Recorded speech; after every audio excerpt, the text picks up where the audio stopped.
So let's see what David Risher has to say about his Women to Connect, right? Women drivers for women riders. Let's find out how he is pitching this. He's definitely more active in the media. He's not as camera shy as Dara Khosrowshahi. He's not as socially changed and deranged as Dara Khosrowshahi. He likes to mix it up, right? Sometimes all it takes to turn a company around is new leadership, new set of priorities, fresh pair of eyes. Take Lyft, the number 2 ride-sharing company. 9 months ago, these guys were being eaten alive by Uber, so they struggled to pivot to profitability. So they brought in a seasoned tech executive, David Risher, to take over as CEO. Almost immediately laid off 26% of the workforce because that's what a real pivot to profitability, sadly, has to look like. Then his first quarter CEO in May offered much worse than expected guidance for the second quarter, sending this back to nearly 20% a single day. Within weeks, Lyft stock sank to $7 a change, but that's where it bottomed. When the company reported again in August, the results were much better than expected, especially in the earnings This guy in front. cocaine? They gave confident guidance for the next quarter. It doesn't hurt that many insiders have been buying stock in the open market. That is always a good sign. No wonder it's back up to 11 and change.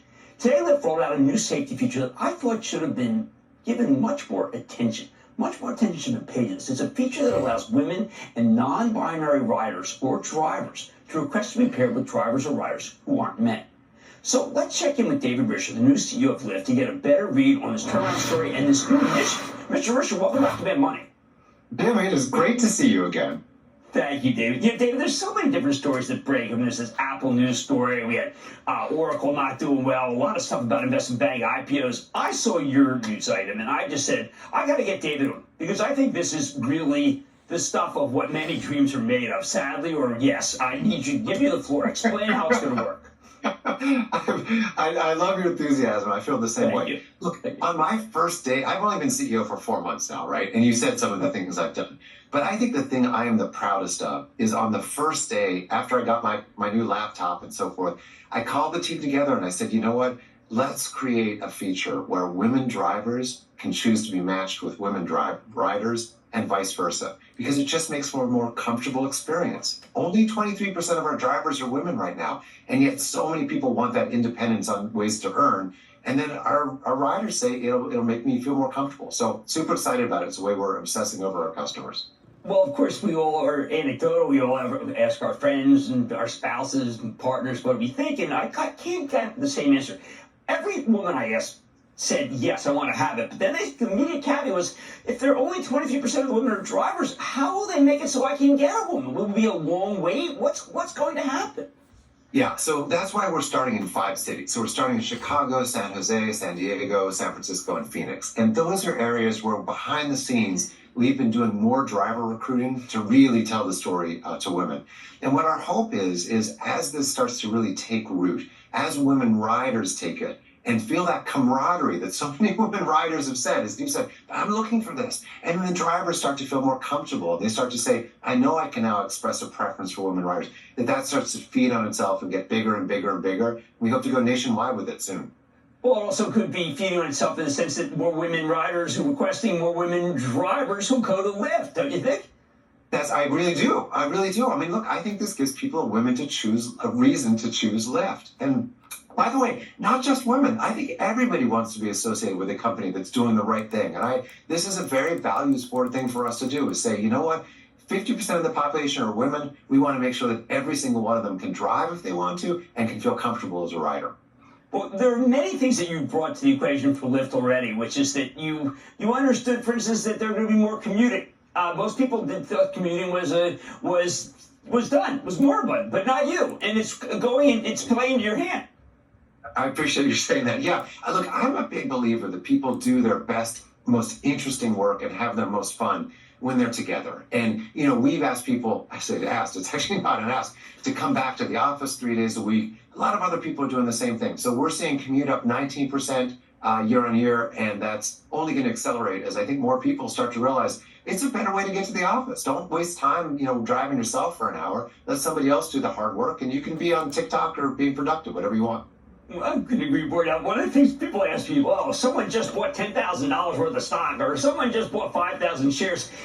You have bought $1.15 million of stock. Another director has bought $1 million. I always tell people that you don't buy with the idea that you can flip because you have to wait 6 months anyway to even trade, but you do it for an investment. You sell for a million different reasons. Your guys are making a real commitment here. I mean, obviously you must like what you see, or else you would just say, listen, I'll wait and see, and then I'll buy more. And not make the conclusion is willing to put your money down right now in the open market. Yeah, no, there's no reason to wait. And I say that very sincerely. Like, this is look, how many companies are occupying a space of deep, real need, right? Millions of people rely on transportation to get where they want to go every single day. There are only 2 players in this market. That's crazy. You would expect food, clothing, shelter, other basic needs. You got hundreds of, there are 2 players in this market. And we are executing better every single day because we're so focused on our customers. And the last thing I'll say is I have the huge pleasure of being able to look around the room at the team that's on this business. These are A players, and I've worked with some seriously good people. So A player A players, great execution, and a huge market that's only got 2 players in it. I feel super lucky that I was able to make the investment when I did. All right, so we're seeing ridership up. We've got a driver sentiment survey that indicates that things are really good. When do we see, hopefully, profits? I would so like to be able to answer that question publicly, but my lawyers would come in and literally put a gag on me and just throw me in jail right that second. Yeah. Well, I want to look at it like this. You've been involved in business for many years. And you also, I should point out, you probably spent as much time in charity and doing incredible things around the world. When does this become less of a charitable and more of a profitable endeavor? How about that? I mean, every single day. Every single day. And what I mean by that is, look, my objective, and I tell this to the company every time I talk to them, my objective personally now, what I want the board to hold me accountable to, is to build a financially healthy, customer-obsessed organization. And every day we make it more financially healthy, and every day we make it more customer obsessed. That's the goal. And when it's going to happen, that we'll have to wait and see. But we're on the path. How about this? It happens to the companies that execute on that game plan. Thank you very much, David Risher, CEO. Great to have you back on the show. Great initiative. I'm not kidding. This should have been talked about all day, and it will be. Okay. Thank you for doing it. So there you have it. Again, I want to read more comments about his idea. Bringing more women to Lyft, right? He's pretty confident about that. I believe it was a smart strategy. We have some men that are already complaining about this and saying that it's illegal and it's no, it's not. You can do it. There's nothing illegal about it, right? So men just have to get over the fact that there are many women out there that want women drivers, right? Don't take it personal. Keep on doing your work. Don't buy into the politics. Please comment. Ladies and gentlemen, if you have been wrongfully deactivated, go to gigrocket.com. The sponsor, the link is right below. Not only will we file the appeal, we'll also get the paperwork ready to get your damages, your lost earnings back. Have a great day and stay safe, my friends.